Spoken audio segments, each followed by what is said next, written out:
Good morning, I'm Constable Carolyn DeClute, and welcome to Toronto Police News for Tuesday, December 12th, 2017. On today's episode, we'll learn about an interesting story of discovery. But first, here's one of the calls that happened in your city in the last 24 hours. Last night, at 7:20 p.m., officers responded to a stabbing call in the Weston Road and Rogers area. It was reported that a man and a woman were walking on Weston Road. They approached two other men and asked for a cigarette. After a brief conversation, the man and woman continued walking. It is alleged that the man was assaulted and stabbed by these two men. The man was taken to hospital with non-life-threatening injuries, and the suspects fled on foot. Both suspects are described as male black, 20 to 25 years of age. One of them is further described as 6'1", with a medium build, thin mustache, and was last seen wearing a black winter coat with fur on its hood. The other man is described as 5'11" and was last seen wearing a blue hoodie. Anyone with information is asked to contact 12 Division or Crime Stoppers anonymously. And now back to our feature story. On November 2nd, 2017, we received a call from the International Art and Antique Loss Register in London, England, about a stolen painting that they had located. The painting was originally stolen in April 1982 from Babin's Galleries, located at 217 Queen Street East here in Toronto, and is now scheduled to be sold at Bonham's in New York. To confirm the painting was in fact stolen, our TPS member, Ada Perihana, from our records management section, was asked to search for the original report. Here's Ada to tell you what happened next. Thanks for joining us today, Ada. Can you tell me a little bit about what you do here with Toronto Police? Yes, thank you for having me. So I've been with the service for about 3.5 years. I work in records management services on the operations side. So we deal a lot with CPIC, which is the Canadian Police Information Center, with adding, removing, and modifying information from the system and providing frontline support for the officers. Part of my job responsibility is also looking for old occurrences on the microfilm, film, and microfiche. So this was an occurrence that we were looking for from April 1982. Yes. So how challenging was that? It was a lot of work for sure. We weren't given a lot of information. We just knew the name of the painting and the artist. So it's called Mediterranean Port by Antoinette Brandis. And we only knew when it happened, which was April 13th of 1982. We didn't have an occurrence number or the name of the art gallery. So I had to go through a lot of tapes to find that occurrence.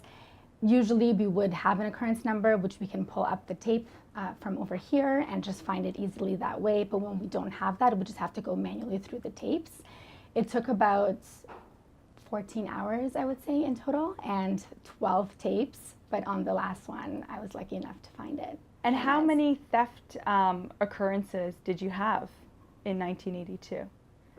Hundreds. There were a lot of theft in that time for sure. So you manually had to go through all of them? Yes. Not painting ones, but anything, any theft report to see what you could find. Yes. To figure out if a painting had actually been stolen. Exactly. Basically, I was looking at the front page of each occurrence, looking for anything that said art gallery or theft of paintings.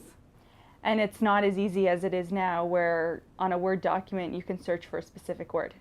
No, no, you can't. I mean, we have come a little bit far with our new machine here, in the microfilm machine. So what's that? So once we find the occurrence number and the tape that we need, in this case it was tape 188, we would take out the tape from this, slide it in the corner here, all the way in until you hear it click, pull the screen forward, you grab the tape underneath the screen and just wrap it up until it gets stuck, and keep pulling forward until you see something appear on the tape. All right, so on the screen right now you'll see certain pages on the film.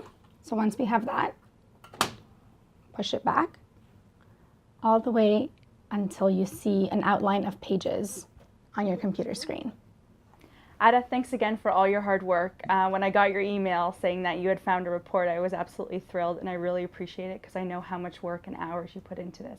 So thanks very much for another case that we've closed. Of course, thank you for the opportunity. Records Management Services is a critical operation for our service and is a key component to our ability to carry out our public safety mandate.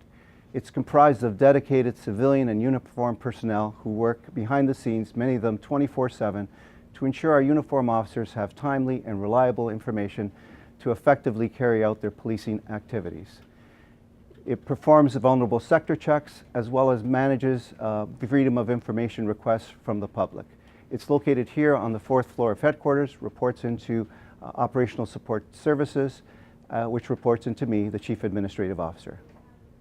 A lot of the work that Records Management Services does is behind the scenes, and so the public and even our own officers don't see that important work that they do day to day, 24/7. Thanks, Ada, for your efforts to solve this mystery. And to our CAO, Tony Veneziano, for providing a great overview of Records Management Services. If you have a story idea or want to see a member of a unit featured on Toronto Police News, leave a comment on our YouTube channel or send us an email at feedback.news@torontopolice.on.ca. That's it for today, Toronto. Thanks for watching and stay safe.